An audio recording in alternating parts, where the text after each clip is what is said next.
It's recorded. So when you end the It's video, already recorded? you say it. Oh. All right, can everybody see the camps and clinics screen? Alex Balog, thank you. All right, Erin, you're good to go.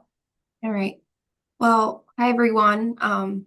This is going to be my first time giving you all rules ed, so bear with me. But thanks for being here. We appreciate it. We're going to talk about camps and clinic rules. And if you have any questions, just ask, and either me or Katie or Frank will answer the best we can.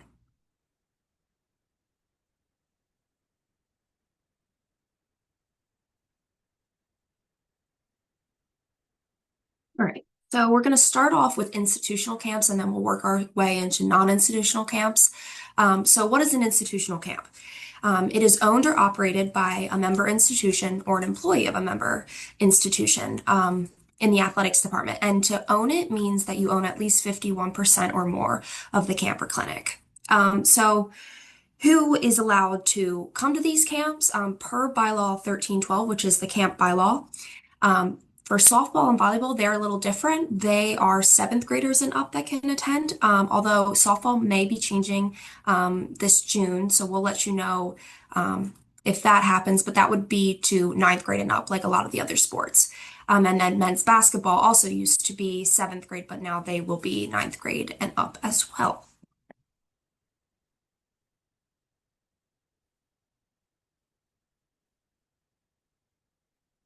All right, so how do I document my camp or the camp that I am working? So if you have an institutional camp and it's on campus, you will need to document this information in Salesforce, and Gina Palermo will be the one that kind of helps you with that. She calls it a shell, so all of the information that you need will be provided in that shell. If you're having an institutional camp, but it's off campus, you will need to do the institutional off campus approval workflow in TeamWorks Compliance and Recruiting. And again, you'll need to put in a lot of the same information that is required in Salesforce also in this workflow. However, if you're doing a non-institutional camp, you will need to do the non-institutional camp or clinic employment workflow in TeamWorks Compliance and Recruiting. And again, provide a lot of that same information.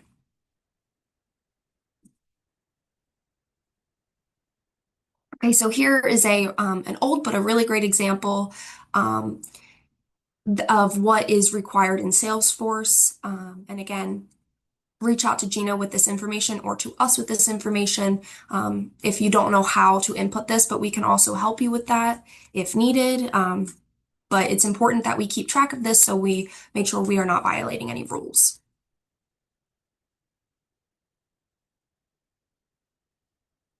So what is a recruited PSA? So again, for the purposes of the camp bylaw 1312, for basketball and football, a recruited PSA is defined as these things versus a recruited PSA at all. So an institution may not employ an individual associated with a recruited prospect as well, including all of these things. So what is an institutional camp or clinic? You will need to fall into one of these categories, either the red, the purple, or the green. However, a lot of you will fall in the red. So that means you're placing special emphasis on instruction or practice in a particular sport, and you may have competition or you may not. Or you might be, the camp might be designed to improve skills or general knowledge of the sport, or it could provide a diversified experience with no particular emphasis on the sport. However, the most important thing that you will need to make sure that's required is that you have instruction included in your camp. And like this is just kind of going over like what is the purpose of your camp essentially. Okay, so the timing of institutional camps and clinics. This hasn't changed from last year, but some sports have timing restrictions, and you can see that here. For football, it must occur during any calendar week, Sunday through Saturday, that in June and July. Basketball, it must occur during June, July, and August, Sunday through Saturday. That includes days of those months. And then the second bullet here, it says no camps or clinics during the dates when NCAA College Basketball Academy occurs. This is an old thing. The website hasn't been updated in a while, so if we find that there's any update, we will, of course, let you all know. But so far, that was the rule as of a few years ago. And then for volleyball, your camp needs to occur Memorial Day through July 31st only.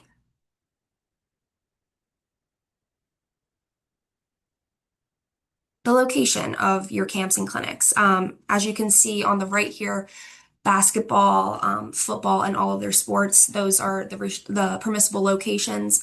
And then on the left, baseball and softball, it's a little bit different. For baseball, during a quiet period, it needs to be on campus. And then for softball, during an evaluation period, it also needs to be on campus or at a facility that they regularly use.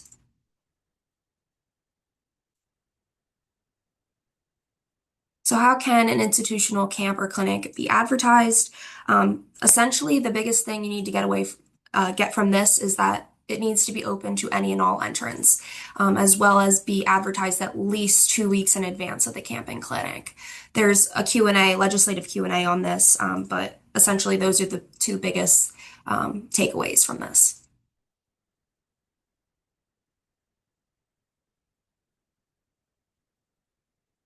So, moving on to that, there's no restriction on design or the content of your advertisement, but it must have generic language and cannot solicit enrollment or have any recruiting language.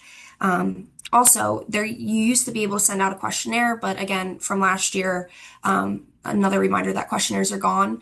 You can no longer be sent or have questionnaires be sent to prospects prior to the permissible date receiving recruiting materials in your recruiting guidelines.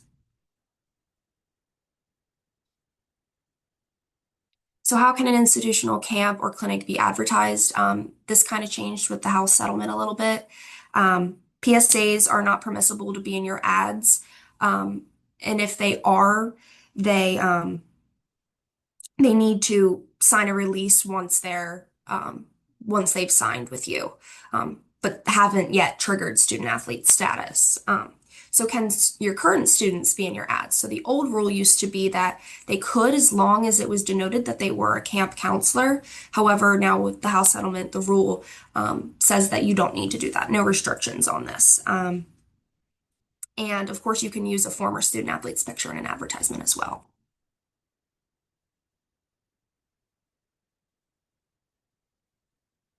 So can I pay my student athletes to advertise my camp for me?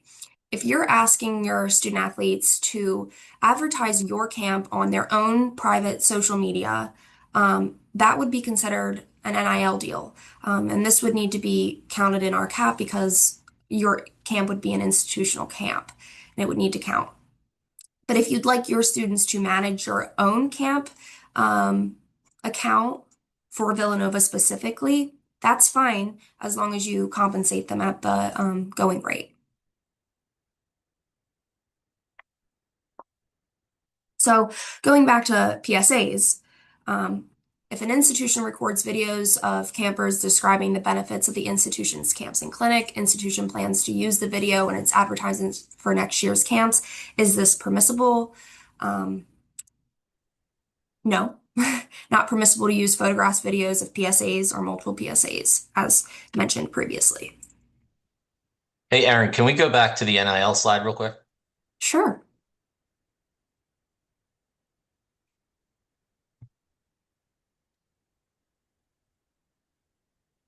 Wouldn't this be a third-party deal, Katie? We would have to put that into the CAP program? Yeah, we've gotten an intern from the NCAA regarding NIL deals and advertisements. So this is how we've interpreted out currently because of a different I can share with you. Okay. So it would be looked at as institutional rev share is what we're saying. Mm-hmm. Okay. All right. Thanks.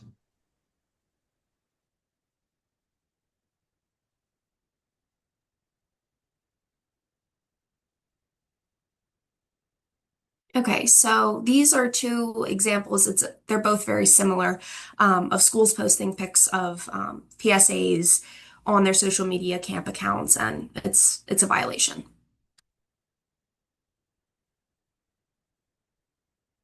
So the attendance restriction, as I previously have mentioned, again, it needs to be open to any and all. However, you can limit it by number, age, grade level, and or gender. So you can have a men's soccer camp for boys only. Um, Otherwise, it needs to be open to any and all.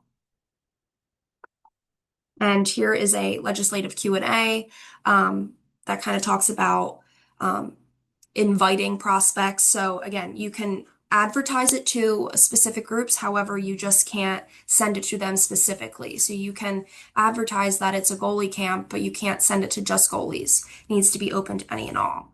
And then at the bottom there, it talks about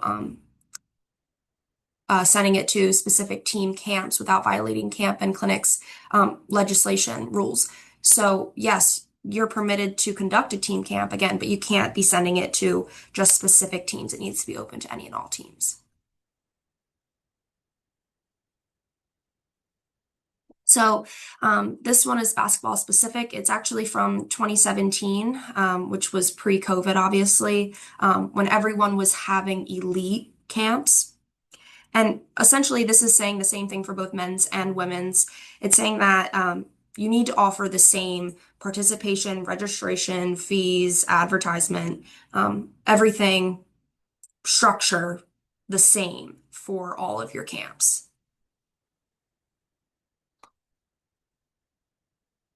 Okay, so attendance restriction. An institution would like to conduct a football clinic for children of its season ticket holders, which may include PSA-aged individuals as a promotional activity supporting the athletics department. Is this permissible? So it would not be permissible to open the camp just to the children of season ticket holders. However, they can still come, of course, but it's impermissible to open it just to that specific group.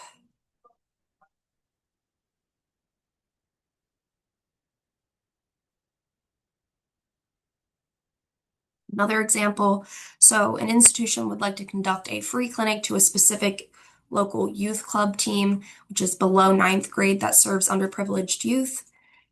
Is this permissible? No, because you're, again, only having it for the specific group. However, follow-up question to that. What if you opened the camp up to any and all for a free youth clinic, the first 100 to sign up? So that would be permissible.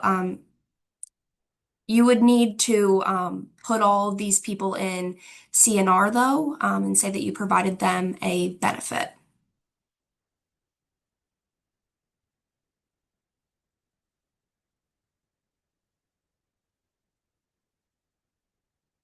So what is necessary? Registration fee for an institutional camp or clinic.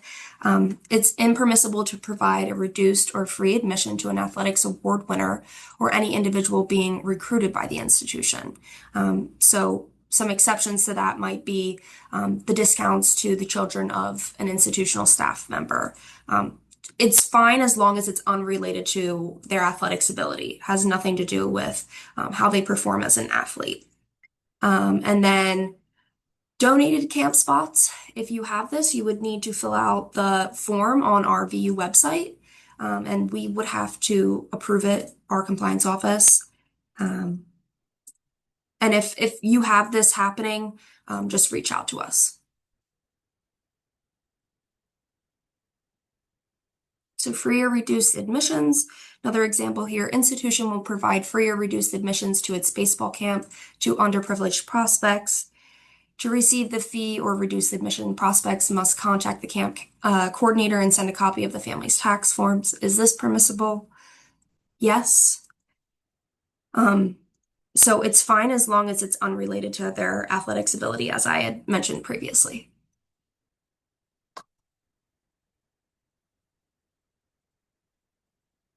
So free or reduced admissions again, who can pay for a PSA to attend.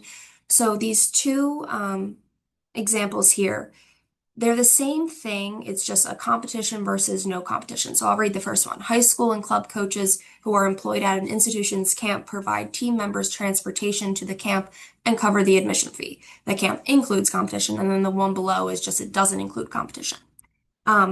This does not happen that often, but it is fine from an outside sponsor to pay for the fees if there's no competition. However, it cannot be paid for by a booster. And let us know if you fall into this. So the concerns before camp starts, can I email? Essentially, you can send correspondence to a PSA or their family about camp before the date that is permissible to send, as long as it relates solely to the institutional camp and it does not provide any recruiting language. So, switching to recruiting shutdowns with this, you can't have any conversations during a recruiting shutdown.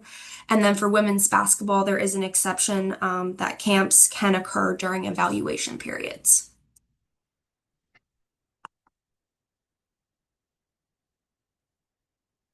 So, what are the recruiting restrictions during an institutional camp or clinic? Interaction between coaches and PSAs during a camp or clinic is not subject to recruiting calendar restrictions. So you don't need to follow recruiting calendar restrictions for camps when you are only interacting with the campers.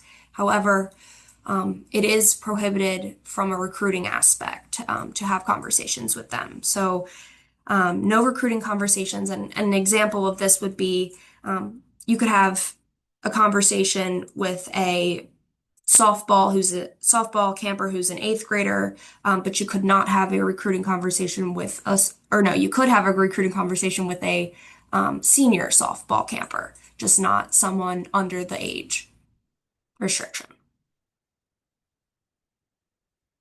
So for campus, oh no, these are the exceptions to what I was just talking about of that rule.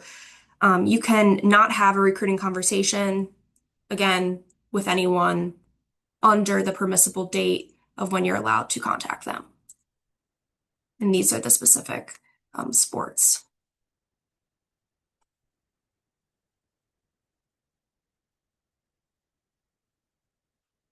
So campus tours. An institution would like to provide a campus tour to campers during an institutional camp or clinic. Is this permissible? Yes, as long as it is okayed by admissions. However, the one exception is that women's basketball does not have to have it okayed by admissions.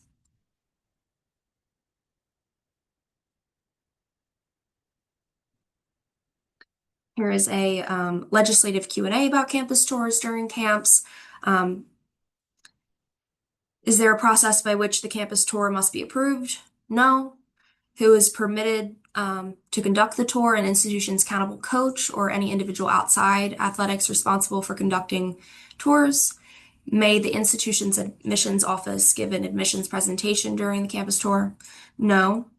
Is it permissible for the institution to only take a certain subsection of the camp clinic attendees on a campus tour? Yes. And then question 5, is it permissible for a student athlete to conduct the tour?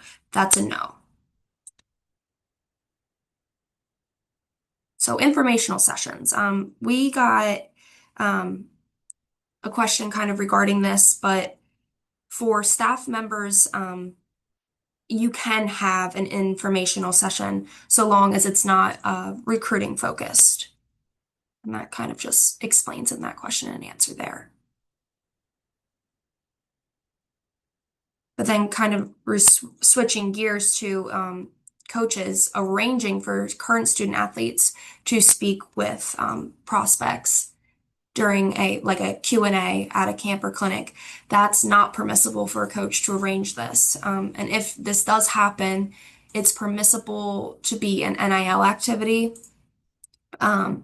However, it would need to be a written agreement and it would need to be counted towards the institution's benefits cap, again, because it's an institutional camp or clinic.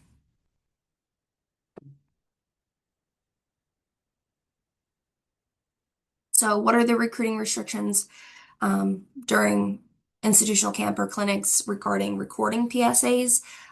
No recording PSAs for recruiting purposes, but you can record if it helps with your camp instruction. Again, going back to the purpose of your camp, it's to enhance these campers' skills and provide instruction. So if it aids in that, that's permissible.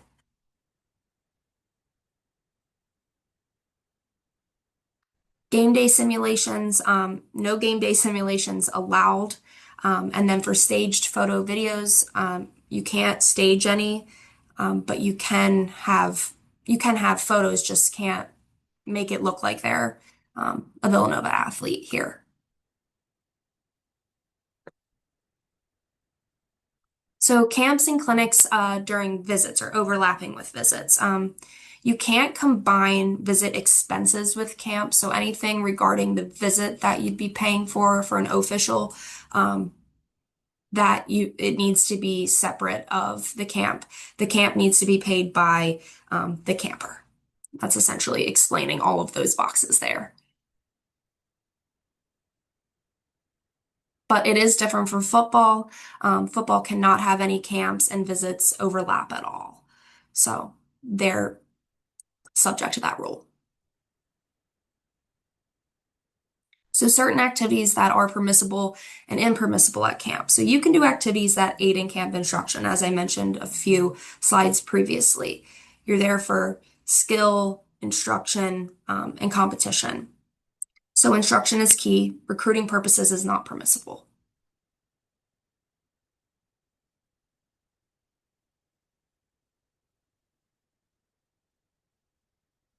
So here's an example. Coaching staff members may engage in activities devoted to agility, flexibility, speed, or strength tests if activities are performed in an instructional context, essentially what I was saying before. So testing an athlete's arm strength to see what instruction they will need throughout camp, and then remeasuring at the end of camp to see how much improvement there was.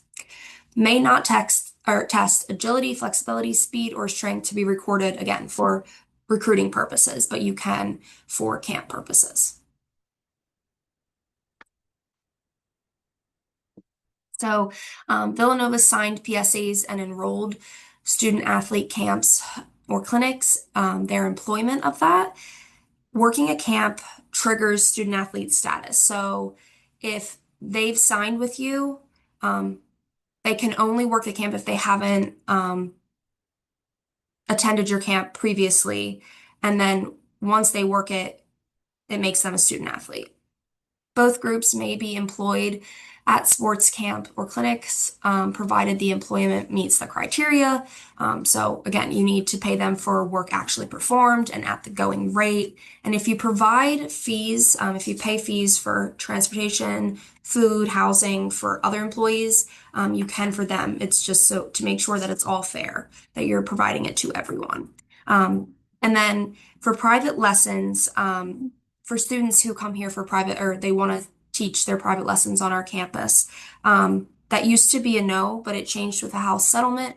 So they can use our facilities. It's just that they would have to pay the rental fees and obtain insurance for that.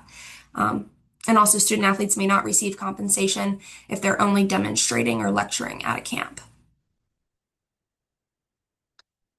Student athlete camp or clinic employment for demonstrators, when considering whether a student athlete may serve as a demonstrator at an institutional camp or clinic, you should be thinking about these two questions. So one, is the institutional camp or clinic occurring during the playing season? And then two, is the institution's coach requiring the student athlete to serve as a demonstrator?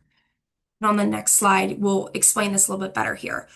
So if you're outside the playing season, no, student athletes may not serve as demonstrators outside the playing season.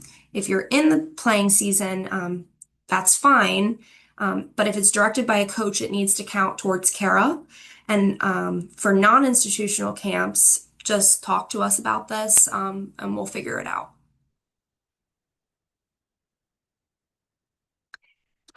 So here's a legislative Q&A that kind of talks about this. Wanted to point out the question number 3. May May a day a student athlete voluntarily participates as a demonstrator at an institutional camp or clinic be considered that student athlete's required day off? No, because of RARA.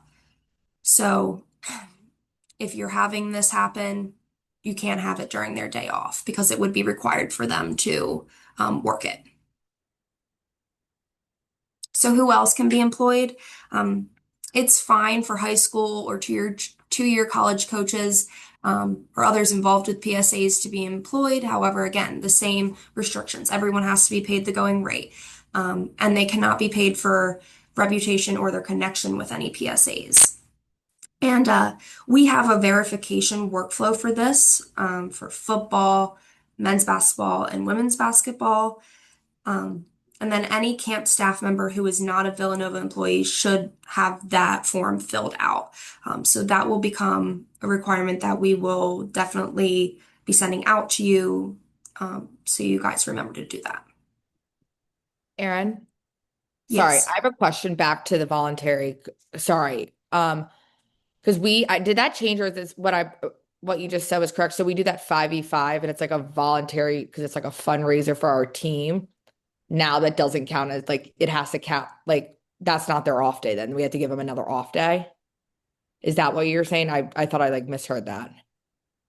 Like the next slide over, the question number 3 when you brought it up. Yes. So So we have to give them another off day if we have them voluntary work for our camp fundraiser now. if you voluntary, no, but if it's required, then yes.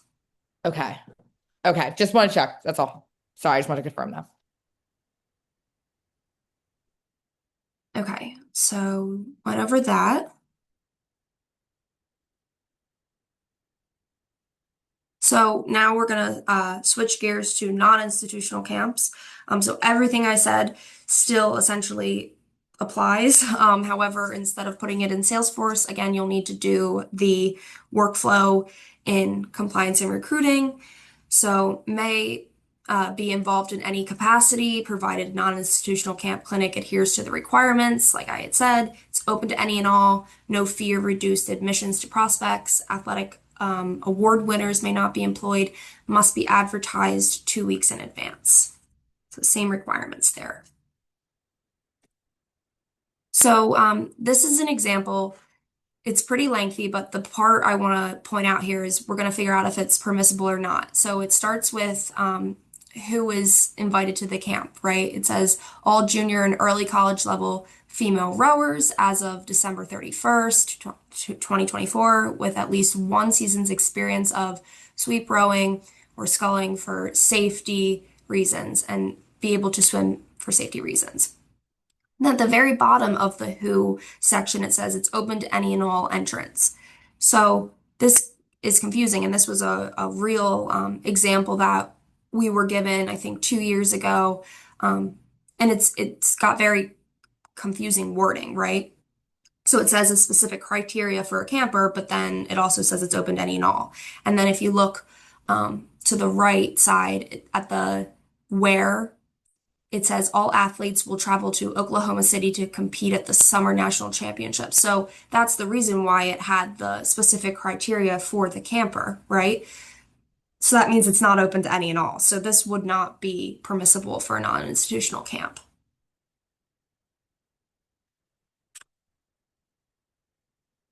All right, so more information about non-institutional camps. Your head women's lacrosse coach wants to work a non-institutional camp and film the participation of 2 recruits. Is this permissible? No, not permissible. Coaches may not be involved in recruiting while employed at a non-institutional camp or clinic.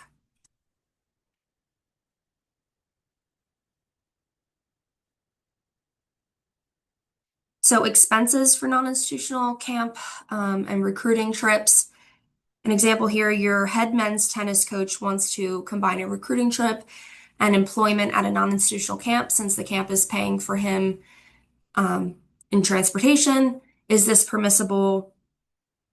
No, not permissible for the coach to utilize the camp transportation expenses and also fund a recruiting trip. So the institution would have to pay for the recruiting part of this. And anytime you guys ask us this is often the chart we send you, and it breaks it down 3 different examples of trips. So trip number 1, institution is paying for the camp. However you do recruiting, then the institution needs to pay. So essentially, if recruiting, the institution would need to pay.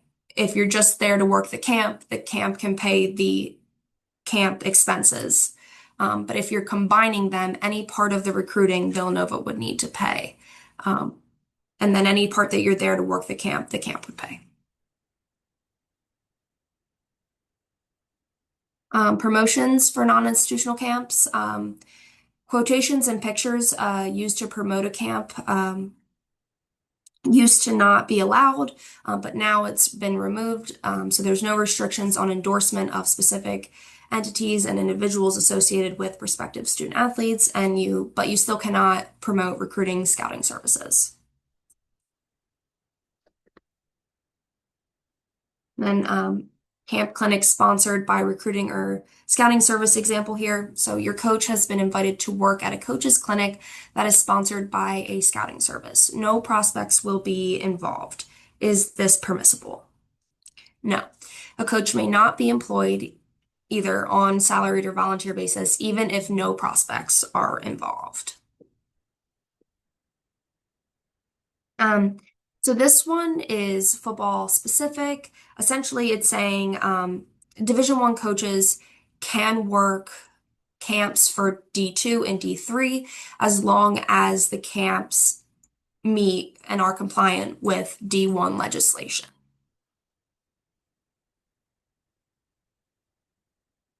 So to end this, takeaways, these are the most important things. The PSA definition changes that we went over. You are required to input the camp information in Salesforce or in the workflow, depending on what camp. There's NIL and employment changes that we went over. Student athletes cannot work a private lesson on our campus because they wouldn't be following our procedures, don't have insurance. They would need to pay all the rental fees and obtain all that information. Individuals associated with prospects, we do have a form for that in compliance and recruiting, as I mentioned. And then, of course, camps have to follow all the NCAA rules. And always reach out to us if you have any questions.